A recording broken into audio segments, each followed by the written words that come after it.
Hello ಎಲ್ಲರಿಗೂ ನಮಸ್ಕಾರ. ನಮ್ಮ ಕಲಾಸ್ ಕರಾವಳಿ ಕಿಚನ್ಗೆ ನಿಮ್ಮೆಲ್ಲರಿಗೂ ಸ್ವಾಗತ. ನಾವಿವತ್ತು ಮಾಡ್ತಿರೋ ರೆಸಿಪಿ ಟೇಸ್ಟಿಯಾದ ಕ್ಯಾಪ್ಸಿಕಮ್ ಆಮ್ಲೆಟ್. ನೀವು ಯಾವಾಗಲೂ ಆಮ್ಲೆಟ್ನ ಒಂದೇ ರೀತಿ ಮಾಡಿರ್ತೀರ, ಬಟ್ ಈ ರೀತಿ ಕ್ಯಾಪ್ಸಿಕಮ್ ಆಮ್ಲೆಟ್ನ ಯಾವತ್ತೂ ಟ್ರೈ ಮಾಡಿರಲ್ಲ. ಸೊ ಆ ರೆಸಿಪಿನ ನಾವಿವತ್ತು ನಿಮಗೆ ತೋರಿಸ್ಕೊಡ್ತಿದ್ದೀವಿ. ಬನ್ನಿ ಈ ರೆಸಿಪಿನ ಹೇಗೆ ಮಾಡೋದು ಅಂತ ನೋಡೋಣ.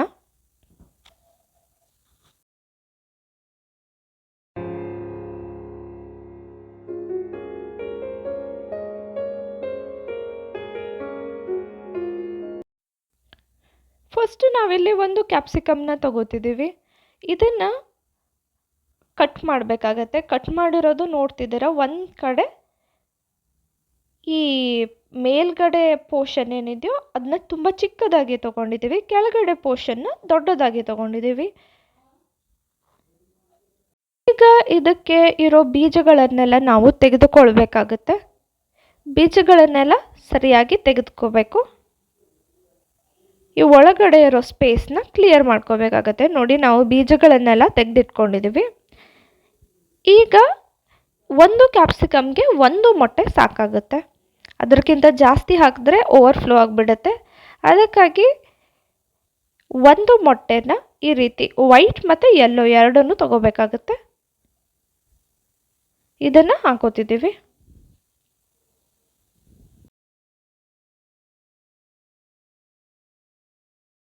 ಸ್ವಲ್ಪ ಈರುಳ್ಳಿ, ಒಂದೇ ಒಂದು ಸ್ಪೂನ್ ಈರುಳ್ಳಿ ಹಾಕ್ಕೊಂಡ್ರೆ ಸಾಕು. ಅದು ತುಂಬ ಚಿಕ್ಕದಾಗಿರುತ್ತಲ್ವ ಸ್ಪೇಸು, ಅದಕ್ಕೆ ಒಂದೇ ಒಂದು ಸ್ಪೂನ್ ಈರುಳ್ಳಿ, ಹಾಗೆ ಹಸಿಮೆಣಸಿನಕಾಯಿ,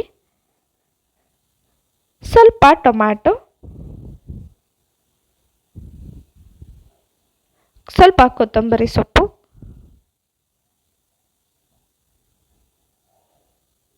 ಹಾಗೆ ಒಂದು 2ರಿಂದ 3 ಎಲೆ ಪುದೀನಾನ ಹಾಕ್ಕೊಳ್ಳಿ. ಸ್ವಲ್ಪ ಪೆಪ್ಪರ್ ಪೌಡರ್, ಹಾಗೆ ಸ್ವಲ್ಪ ಅರಿಶಿನ, ಸ್ವಲ್ಪ ಖಾರ ಪುಡಿ, ಸ್ವಲ್ಪ ಗರಂ ಮಸಾಲಾನ ಹಾಕೋಬೇಕಾಗತ್ತೆ. ಒಂದು ಚಿಟಿಕೆಯಷ್ಟು ಉಪ್ಪನ್ನು ಹಾಕೋಬೇಕು. ಇದನ್ನು ಮಿಕ್ಸ್ ಮಾಡ್ಕೋಬೇಕಾಗತ್ತೆ. ಇದನ್ನು ತುಂಬ ಹುಷಾರಾಗಿ ಮಿಕ್ಸ್ ಮಾಡ್ಕೋಬೇಕು, ಯಾಕಂದರೆ ಕ್ಯಾಪ್ಸಿಕಮ್ ತುಂಬ ಸಾಫ್ಟ್ ಆಗಿರುತ್ತೆ. ಹಾಗೆ ನೀವು ಫ್ರೆಶ್ ಆಗಿರೋ ಕ್ಯಾಪ್ಸಿಕಮ್ನ ತಗೋಬೇಕಾಗತ್ತೆ. ತುಂಬ ದಿನಗಳ ನಂತರ ಕ್ಯಾಪ್ಸಿಕಮ್ನ ಈ ರೀತಿ ಮಾಡೋಕ್ಕೋದ್ರೆ ಕ್ಯಾಪ್ಸಿಕಮ್ ತುಂಬ ಸಾಫ್ಟ್ ಆಗಿರುತ್ತೆ, ಆವಾಗ ಚೆನ್ನಾಗಾಗಲ್ಲ. ನೋಡಿ, ಈ ರೀತಿ ಈ ಕ್ಯಾಪ್ ಏನಿತ್ತೋ ಅದನ್ನು ಕ್ಲೋಸ್ ಮಾಡಿದ್ವಿ ನಾವು. ಹಾಗೆ ಒಂದು ಕಡ್ಡಿಯ ಸಹಾಯದಿಂದ 4 ಕಡೆ ಇದನ್ನು ಈ ರೀತಿ ಚುಚ್ಚಿ ಅದನ್ನ ಸೀಲ್ ಮಾಡ್ಕೊಂಡ್ವಿ. ನೆಕ್ಸ್ಟು ಒಂದು ಬಾಣಲೆಗೆ ಸ್ವಲ್ಪ ಎಣ್ಣೆಯನ್ನು ಹಾಕಿ ಈ ರೀತಿ ಈ ಕ್ಯಾಪ್ಸಿಕಮ್ನ ಪ್ಲೇಸ್ ಮಾಡಿದ್ವಿ.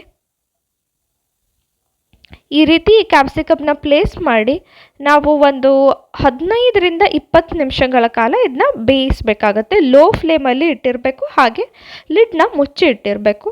ನೋಡಿ, ಈಗ ಇದು ಬೆಂದಿದೆ ಅಂತ ಗೊತ್ತಾಗುತ್ತೆ ನಿಮಗೆ. ಈ ಕಡ್ಡಿಯನ್ನು ತೆಗೆದ್ರೆ ಆಮ್ಲೆಟ್ ಕರೆಕ್ಟಾಗಿ ಬೆಂದಿದೆ, ಸ್ವಲ್ಪನೂ ಕೂಡ ಆಮ್ಲೆಟ್ ಇದಕ್ಕೆ ಹಿಡ್ಕೊಂಡಿಲ್ಲ. ಈಗ ಇದನ್ನ ನಾವು ನಿಮಗೆ ಕಟ್ ಮಾಡಿ ತೋರಿಸ್ತಿದ್ದೀವಿ.